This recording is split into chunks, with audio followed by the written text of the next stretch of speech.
First అయితే నేను acrylic కలర్స్తో పెయింటింగ్ చేద్దామని అనుకున్నా.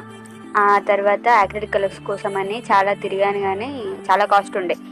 సో మన దగ్గర ఉన్న వాటితో ఏమైనా ట్రై చేయొచ్చా అని ఆలోచిస్తే నా దగ్గర కొన్ని లిప్స్టిక్స్ ఉండే. అవి చాలా డేస్ నుంచి నా దగ్గరనే ఉంటుండే, న్యూ లిప్స్టిక్స్, మంచి మెజెంటా కలర్ లిప్స్టిక్స్. సో వాటితో ఏమైనా ట్రై చేయొచ్చా అని ఆలోచించి అవన్నీ బయటకు తీసాను నేను నైట్. సో చేద్దామని చెప్పేసి వాటితో డ్రాయింగ్ చేయడం స్టార్ట్ చేసిన. ఇక చేస్తుండగా ఓకే బాగానే అనిపించింది, కానీ తర్వాత కొంచెం బ్లెండ్ చేయడానికి ఇబ్బంది అనిపించింది. సో అప్పుడు నేను ఏం చేసిన అంటే, మన దగ్గర ఒకప్పుడు మనం పఫ్ వేసుకునే వాళ్ళం కదా. సో పఫ్ వేసుకోవడం కోసమని మేము కొన్ని ఐటమ్స్ ఆర్డర్ చేసాం మీషోలో.